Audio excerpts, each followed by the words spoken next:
Hey guys, so I'm reading over the lore of PAX Day, or at least what was announced through the AMA, and I'm finding myself at odds for the first part, but the second part, there is so much to go over. But the first part, let's go over that first because I find that is very important to do. So, the world of PAX Day, it is quite simple, honestly. Let's go over the specifics first before we go over the overarching story because I feel like those are the most important bits. Lore, myth, legends, everything is in this place at some point. That's the intention of the entire design of this universe. You can find everything from paganism, Roman myths, and, it just goes on. Arthurian legends, it goes on. The sword and the stone, you can find it. That being said, where you can find it is the real question that won't be answered. That is the entire intention of the lore post, which kind of sucks, honestly.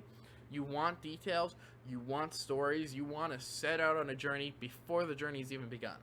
Unfortunately, that it contradicts their entire motto of the game and kind of goes against it. So what they have given us is how the world was created, why it exists, and how fucked up is it actually. Because the entire lore, and this has been summarized by people in general in the first part was released, is a obnoxiously stubborn child painting a paint they don't like, and instead of throwing it away, they instead slap a new piece of paper over it and they begin to paint again.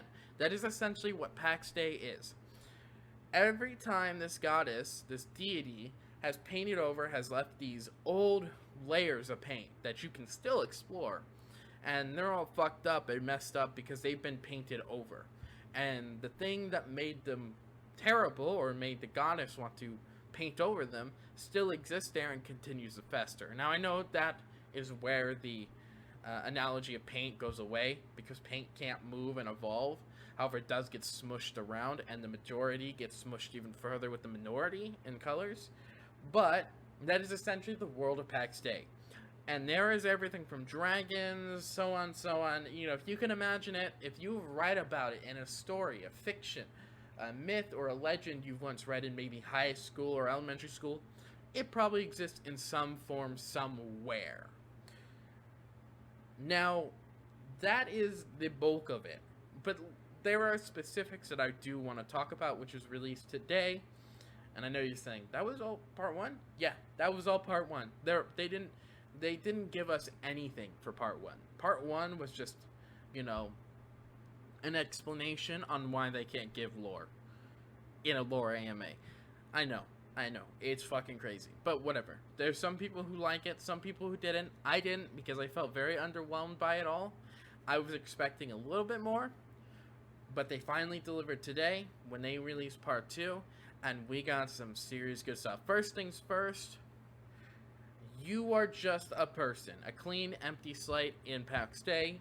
There is no lore reason why you exist. You just do. You do what you want to do, and you continue to do what you want to do. Next thing is Easter eggs. Probably not going to happen, but there will be references through dialogue, through objects you find. They're just hat tips, nothing more. Now, the big meat of this one, and they like to do this. They'll give you meat in each part, and this is the biggest. Well, part of the biggest. Dungeons. Oh my god, they finally did it. I've had one quarrel with dungeons in the MMORPG genre for a long time now, and that was they are ridiculously simple, except for some in Final Fantasy and some in World of Warcraft. I believe there's one in either Final Fantasy it's really impossible to beat. I don't know, I don't play those MMORPGs anymore. I played them for a while, got bored of them because they didn't have what I wanted. But here, they're saying dungeons are not just something you can walk in and explore. You've got to be prepared. You've got to be ready. And it's intended that you would get your ass kicked going into them. Pardon my language. I know the PAX State Discord has a strict rule on language filters, but this is video, and the devs aren't going to hold me to this standard in my own video. But in a dungeon, you have as many floors. But hear me out. Every floor is just as deadly, and it gets worse. And they mentioned in here that you are going to get your ass kicked. You're going to head back to town. you're going to bring more people who are probably also going to lose with you. And that is mind-blowing. Most dungeons can be done solo in most MMORPGs, but even with a group, they can still be done. What we're talking about is a dungeon that cannot be done so easily. A dungeon where if you clear it and you master it, it is something to be proud of. And that just makes my day. I was so afraid this was going to be another grind where every time you delve in a dungeon, you're just doing it over and over again to beat it. No, there is some challenge here. With item degradation, you have to always replace your items. You're going to run into so many issues, and it's going to be such a huge part of the gameplay, and I can already see it.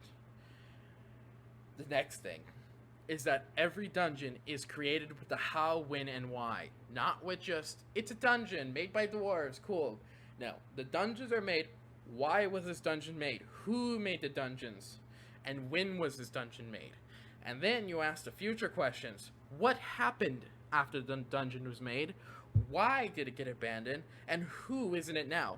These are design pillars I use when creating dungeons in my Dungeons & Dragons world, because it helps build a breathing, living dungeon. You don't just have a dungeon that's been slapped in the world without care, without reason, because then you end up with a dungeon that's boring and you could pass by. But technically, in PAX Day, the dungeons from the beginning, from the first room, you can deduce the reasonings of the how, when, and why, and the what, who, and they. When you get to the next part, you'll be able to predict the outcome of the dungeon over time. Now, all the information might not be solved.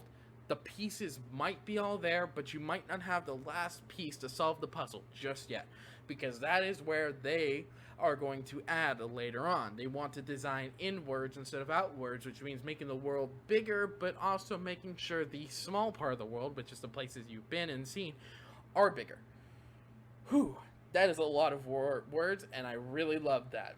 The next thing that they mention, which I enjoy, books. I never thought of books being used in the manner they're talking about. Well, it's not going to be a thing anytime soon. They have mentioned that once alpha starts, there will be no books yet, but they do plan to make books a big, important thing to the overall narrative of the story, which means you can find an old book in a dungeon, you can take it home with you, build a library of information to sort through and piece together information, which means if there is a coming evil, you can sit in a library and read and actually do your genuine research to predict the coming of evil. So fucking cool. Now, I don't have to explain books and how those are going to work. They're pretty self-explanatory. You can read the lore anime if you want exact details, but I can't let this video go on too long because the next part, there's going to be a lot to talk about in the next part. This is the biggest drop they gave, aside from the name of the world, which depends on what civilization you're from. The origin of the world, just incredibly complex, and I recommend you should read on your own time, as that is something that I'm not going to read on here, because part of the fun is reading those stories yourself. I will say the name of the world, or the name of the current country which you reside in, is called, where is it? The main region which will be explored during alpha is called Gallia. There you go. But let's talk about what is the most important mechanic in an MMORPG aside from the crafting, the dungeoning, the exploring, the lore.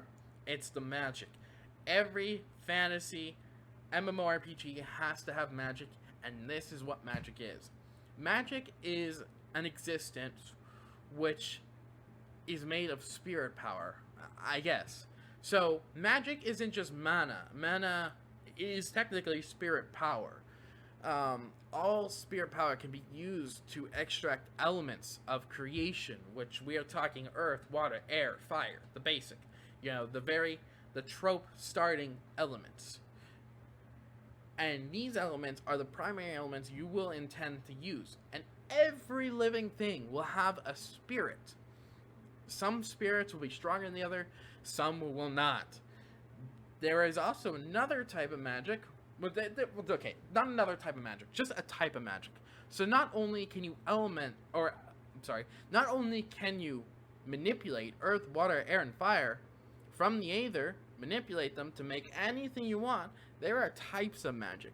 Divine magic, demonic magic. Demonic magic is the exact opposite of divine magic, though it is, according to lore, it is theorized that demonic magic came from spirit magic, came from divine magic. There's no difference, except for the fact that one was used for evil. Okay, then there's druidic magic. Cool, fucking amazing. You got shamanic magic, which, if you don't know what shamanic magic is, it's the use of the natural world, totems, spirit, like directly involving spirits into the process. That's kind of what that is. So you not only have divine, you have druidic, you have shamanic, and then you've got the ability to manipulate the raw elements. I'm gonna say those are different and not all in the one same thing. But what interests me is a druidic magic, because that implies the existence of werewolves, which is kind of a thing that I'm going with for my clan. We're going to be a werewolf clan. That's a thing that we're gonna have to solve in game. But at the beginning, we'll be normal humans, but our main priority will be seek out werewolves. There are some more bits about magic that are not known to us yet. Other types of magic that can be used, but right now, if I had to put a name on it, you're going to deal with elemental magic, necromantic magic, demonic magic, which was briefly mentioned, but not directly mentioned you can use, but I imagine at some point you can use it. Summoning magic, bardic magic, or music magic, whatever you want to call it. What other types of magic could potentially come into play here? I'm trying to think. Eldritch magic, aberration magic. The list goes on. And that's about all we know about magic. I mean, it's not a lot. In its entirety, when you break it down, it's only a few sentences worth of information. But it is big for theorizing and coming up with ideas in the world. And you know what? While we're on the subject, what would I do in PAX Day? What would I do in PAX Day coming into this with this knowledge? With this knowledge, my plan has changed. I don't want to just be a crafter no more. I want to do both. I want to craft and I want to investigate. I want to find the secrets of the world now. After seeing this, I have more of a drive to explore and understand the world more than fighting in the world, which means I will not only be focusing my time on creating armor and weapons, I will be spending a significant part of it going out exploring dungeons with a group of people with the intention of not being competitive. I don't intend to partake in the PvP aspect. I intend to have a group of people to do that for me while I investigate and spend majority of my time gathering and gleaning information on what can possibly be done. Also, at the same time, trying to find the secrets to lycanthropy, which they have not denied is a thing, yet they've also sort of acknowledged the thing. So, you know, that's my plan. And I'm pretty sure everyone has their own plans, but that's what I'm going to focus on doing, because I think that's super interesting. So, with that, if you guys even found the information delivered in a way you like, just let me know so I can keep on doing these kind of videos. However, I would love to hear from you. Most importantly, from everybody. They don't have a VC on the Discord that I can talk through to engage with people on the Discord server about what they plan to do. And chat gets too cluttered when you ask that question, so instead, I'll ask you, my viewers, in the comment section, as brief as you can be, tell me, what do you plan to do when PAX Day releases? What is your overarching goal? What are your plans?